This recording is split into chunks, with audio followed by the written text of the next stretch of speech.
Hello મિત્રો, કોન્સ્ટેબલના કયા વિષયમાં કેટલું પૂછાયું અને મેરિટ કેટલું રહેશે એની વાત કરીશું આપણે. બરાબર, કોન્સ્ટેબલનું મેરિટ કેટલું રહેશે એ આજે વાત કરીશું. પહેલા આપણે કેટલું પૂછાયું એ જોઈ લઈએ.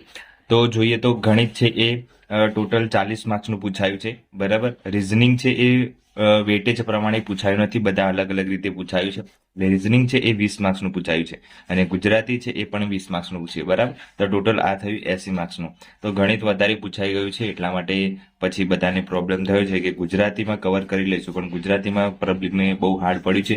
ફકરા ઉપરથી જવાબ આપવાનું એવું હતું, પણ થોડી બધાને બહુ આવડે નહીં એવું હતા થોડા લેંગ્વેજ, એટલા માટે. અને રિઝનિંગ પણ થોડું હાર્ડ હતું, એટલે બધાને એમ વિચારતા હતા કે પાર્ટ એમાં આપણે કવર કરી લઈશું, 32% તો લાવી દઈશું, જેને ગણિત નથી આવડતું એમ સમજતા હતા કે ગુજરાતી અને રિઝનિંગને થઈ અને 32 તો લાવી દઈશું એવું વિચારતા હતા, પણ 32 પણ ના આવે એવા ઘણા વિદ્યાર્થીઓ થઈ ગયા છે. એટલે જોઈએ મેરિટ કેટલું રહેશે.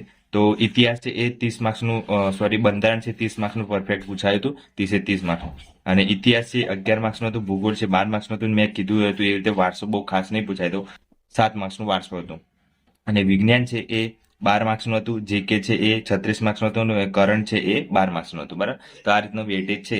તો ટોટલ આપણે આ બધું છે એ 200 માર્ક્સનું પેપર પૂછાયું છે. આપણે ટોટલ 200માંથી આટલું કરવાનું હતું. બરાબર ને?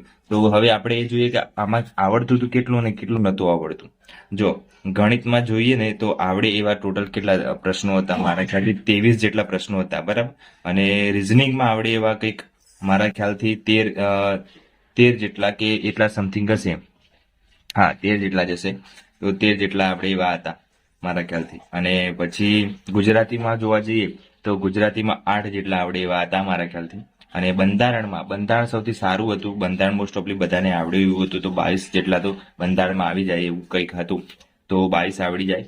અને ઇતિહાસના પ્રશ્નો ખાસ કરીને 7 જેટલા આવડે એવા હતા મારા ખ્યાલથી. અને ભૂગોળ છે એ ભૂગોળનું મોસ્ટ ઓફલી સારું હતું બધું, પણ જોઈએ તો જોઈએ એમાં પણ કંઈ ખાસ આવડે એવા નતા, પણ બારે બાર આવડી જાય. એક વન લાઇનર જ હતા મારા ખ્યાલથી, જેને આવડતું હોય, જેની પરફેક્ટ તૈયારી હોય એટલે આવડી જાય એવું જ હતું. અને વારસો છે એ કંઈ ખ્યાલ નથી, એટલે આપણે પછી જોઈશું એનું. અને વિજ્ઞાન છે એ બહુ ઇઝી જ હતું મારા ખ્યાલથી. બરાબર, અને વિજ્ઞાન છે એ આવડે જ એવું હતું, કંઈ ખાસ નહોતું એટલું બધું, એટલે એ પણ આવડે એવા હતા. કંઈક આપણને જોઈએ તો વિજ્ઞાન છે એ આપણે 12 જેટલા આવડે, 12-10 જેટલા આવડે એવી રીતના પ્રશ્નો હતા. જીકે જોવા જઈએ તો જીકે પણ આવડે એવું હતું, એટલે જીકેમાં કંઈ ખાસ નથી. 12 જેટલા પ્રશ્નો જીકે ના આવડે એવા હતા. કરંટના કંઈક 6 જેટલા આવડે એવા હતા. બરાબર, તો આ રીતના બધું આવડે એવું હતું, બાકી તો બધું ના આવડે એવું હતું. એટલે જોવા જઈએ તો ઓલમોસ્ટ બધાને જોવા જઈએ તો બધાને જેટલું સારું ગયું એટલું તો બધાને સરખું હોતું હોય છે. અને જોઈએ આપણે કે કેટલું થાય છે. તો મોસ્ટ ઓફલી બધાને 120ની આસપાસ કવર થતા હશે માર્ક્સ. તો મેક્સિમમ બધાને 115ની આસપાસ કવર થઈ જતા હશે, કેમ કે આ જે નહોતું આવડતું એના કારણે, અને બધા માઇનસ પણ થશે અડધાને, એટલા માટે. તો આપણે મેરિટ જોઈએ તો મેરિટ જોઈએ તો મેરિટ છે એ જનરલ વાળાનું. બરાબર, પહેલા આપણે જોઈએ કે જગ્યાઓ 12,000 છે. બરાબર, અને 2.5 લાખ જેટલા એ એક્ઝામ આપી છે એમ સમજી અને આપણે જોઈએ તો વેટેજ છે હવે સંખ્યા વધારે છે અને પેપરનું લેવલ થોડુંક મધ્યમ કહેવાય, એટલે મધ્યમના કારણે મેરિટ છે થોડું નીચું રહેશે. બરાબર, તો 200 માર્ક્સનું પેપર છે, એમાં પાર્ટ એમાં બધાને લાવવા બહુ અઘરા થઈ ગયા છે, કેમ કે પાર્ટ એમાં છે બધાને એમાં હતું કે રિઝનિંગમાં કવર કરી લઈશું અને ગુજરાતીમાં કરી લઈશું. જેને ગણિત નહોતું આવડતું એની વાત કરું છું, તો એ લોકો 32 લાવવા પણ ફાફા પડી ગયા છે ઘણાને. અને એના કારણે મેરિટ બહુ ઓછું રહેશે, કેમ કે ક્વોલિફાય થવું ખાસ જરૂરી છે. 32%, 32 માર્ક્સ આમાં અને 48 પેલામાં પાર્ટ બીમાં. બરાબર, ત્યારે 80 થશે અને 80 આવશે ત્યારે જ ક્વોલિફાય ગણાશે. એટલે જનરલ વાળાનું મારા ખ્યાલથી જોવા જઈએ આપણે તો જનરલ વાળાનું છે એ 115ની આસપાસ રહેશે જનરલ વાળાનું. બરાબર, છેલ્લામાં છેલ્લા 120. બરાબર, 120 અને 115 પ્લસ માઇનસ થઈ શકે છે. 115ના 110 પણ થઈ શકે છે અને 120ના છે એ 115 થઈ શકે છે. બસ આ રીતના થોડું ધ્યાન રાખવાનું કે જનરલ મેલ છોકરાઓનું વાત કરું છું. બરાબર, છોકરાઓનું વાત કરું છું તો એમને 115ની આસપાસ રહેશે. પછી જનરલ ફિમેલની વાત કરીએ તો ફિમેલનું જે છે એ 100ની આસપાસ હશે તો પરફેક્ટ ગણાશે. બરાબર, ફિમેલનું 100ની આસપાસ હશે તો વાંધો આવશે નહીં, 100-110ની આસપાસ હશે. પછી જોવા જઈએ ઈડબ્લ્યુએસનું 5 માઇનસ કરીને જોઈએ તો 110ની આસપાસ હશે તો પણ વાંધો નહીં આવે. મેલ અને ફિમેલનું પણ 100ની આસપાસ હશે તો એટલું જ હશે. અને પછી વાત કરીએ SCBC, બરાબર. SCBC ની વાત કરીએ તો એમાં પણ એટલું જ રહેશે. બધાનો સેમ જ રહેશે મારા ખ્યાલથી. જેને 100 ની આસપાસ થઈ જાય છે એને વાંધો નથી આવતો. 110, બરાબર, 110 કાં તો 100. ગર્લ્સનું પણ એટલું જ રહેશે, બરાબર, 100 ની આસપાસ હશે.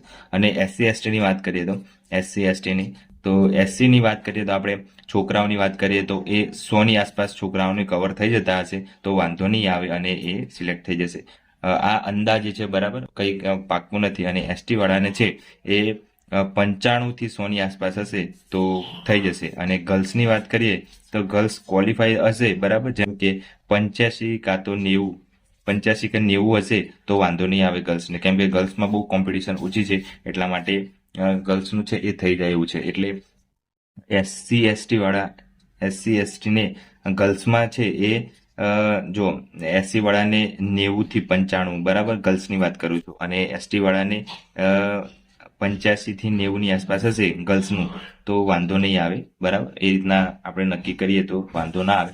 જો એક વસ્તુ યાદ રાખવાનું છે, મેરિટ છે એ હજી નક્કી નથી થયું, પણ આપણે અંદાજો લગાવી શકીએ કે 12,000ની ભરતી છે અને 12,000માં આપણે જોવા જઈએ તો 2.5 લાખ જેટલા વિદ્યાર્થીઓ એક્ઝામ આપી છે અને 2.5 લાખમાંથી પેપર મધ્યમ છે અને ઘણાને છે ગણિત નથી આવડતું. એમાં 32 માર્ક્સ અડધાને નહીં આવે, અડધાને પેલામાં 48 માર્ક્સ કવર નહીં થાય. એ રીતના કરતા જઈએ તો મેરિટ છે એ ઓછું થઈ જાય એવું લાગે છે. તો મને એવું હતું કે PSI નું પેપર આવશે અને એવું આવશે તો આપણે 130+ નું ટાર્ગેટ રાખીએ, પણ 130+ આવે એવા લાગતા નથી.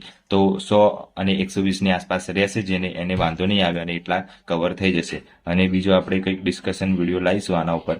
તો વિડીયો ચેનલ પર ના હોય તો સબસ્ક્રાઇબ કરી દેજો, અને વિડીયો ગમે તો લાઈક કરી દેજો, શેર કરી દેજો, અને તમારે કેટલા માર્ક્સ થાય છે એ કોમેન્ટમાં જરૂરથી જણાવજો, એટલે આપણને આઈડિયા આવે કે કેટલું મેરિટ રહેશે, બરાબર. આજ માટે આટલું રાખીએ.